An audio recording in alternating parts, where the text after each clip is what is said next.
I had a different video in mind going up this week, but just like everything in life, plans change, things don't work out, and I'll just push that to later in the schedule. So instead, let's talk about a water fighting type pony and why 2025 was very much its year. How's it going, guys, and welcome back to the channel.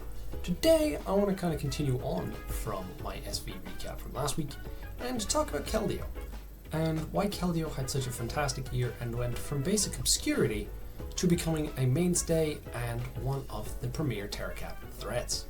If you guys are enjoying the SV recaps, please do let me know by all the classic YouTube things. And without further ado, let's start from the beginning of the year, where Keldeo went from nothing to where we are now, where Keldeo is absolutely everything. Keldeo is one of those mons that has had a mixed reputation depending on what gen you're talking about. Generation 6, it's one of the best mons, definitely helped by the fact that Scald is broken because Burn is broken, because it's Auras. Usum, it hardly gets any play despite not losing anything. It's just the way that the metagame is, it's a lot faster, and 6% burn means that Keldeo, it's just not quite as suited as it was. Then again, you could say that about a lot of water types in Gen 7. Gen 8, it had been starting to pick up some usage, getting onto a lot of DPL and DCL teams, as its utility as well as new access to flip turn that gen made it feel a lot better. In Gen 9, it just wasn't really being seen.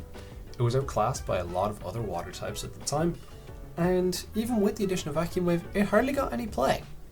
That was until this January, where, as per usual when it comes to Tera captain crazes, L5 decided to try it out, using it on his BBR team, the only Wi-Fi league that L5 has joined as of now, and possibly will ever join.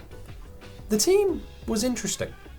It was a Terrapagos plus Lando T team, with some other mods that you hardly see, such as Clefable and Hydreigo. The other Tera captain was a Meloetta, which another interesting mon that still doesn't get play. L5 basically made it his mission for this entire league to get as many kills as possible with Keldeo, and he succeeded greatly, as it averaged about 2 kills a game. He brought specs most games. He brought Combined a couple of times, but it was mostly specs. And in the end, ultimately dominated through regular season with Keldeo as kill MVP. He did lose out in semi-finals to Diet Tout, ironically, but Keldeo left its mark. And it was safe to say that this mark was going to be felt going into later events. In DPL Season 9, Keldeo did get picked up 3 times in SV, but it was only the once where it was made a Tera captain. And, to the surprise of absolutely nobody, it was L5's team, Zero Fox given. Yes, that feels weird to say, but that's how DPL went. That were the team that picked it up.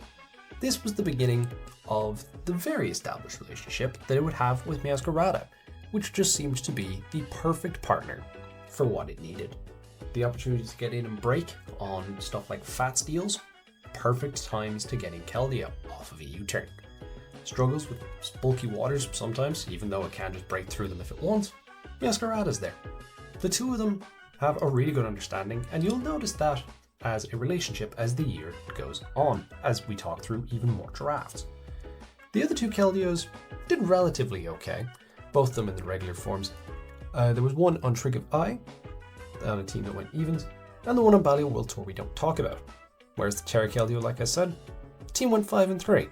The team's also just not gettable in any way, shape or form because it had a very late Petrarant, as well as having an Alomola just to cover for all of the problems. It was a stupidly good team. Who was the one that was piloting it most of the time, and it suited him down to the ground.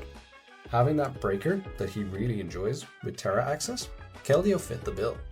And you combine that with all of his fat elements, and you could also pair it with a Tera Hydrapple because that's the way the pricing was at the time, and it's safe to say that the team was doing pretty okay. We didn't quite see all of Tera Keldeo's potential because who did typically opt to Tera the Hydrapple, but it's safe to say that the opinion was starting to grow, and that was only going to be seen more as time went on.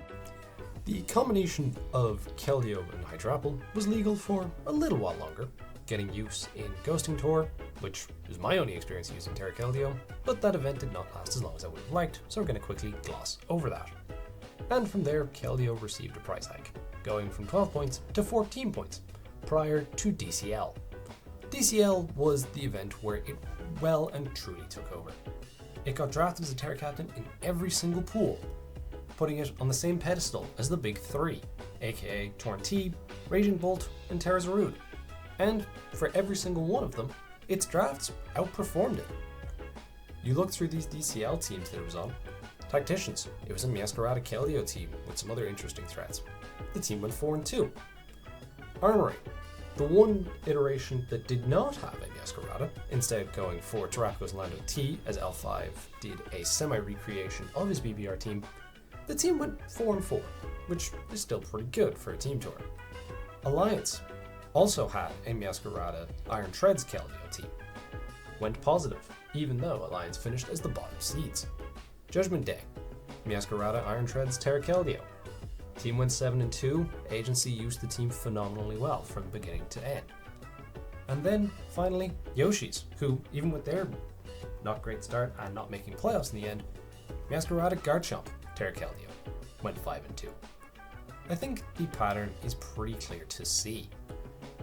Meowscarada plus Keldeo equals good time, especially if you get one of the premier ground types, which has just become such an easy round 1, 2, and 3 thing to do these days. And it ties into some of the stuff that I've said previously on Meowscarada. Keldeo is fantastic because it is one of the best breakers around right now. As I've mentioned previously, fire resists aren't great, and neither are water resists, especially because most of them are bulky waters that do not actually like taking Specs Terra Water boosted moves from a Keldeo. And the ones that do are incredibly abusable by the Calm Mindsets that Keldeo can get access to. Some Calm Mind can be tailored very well to deal with effectively every single check that might be used for Specs.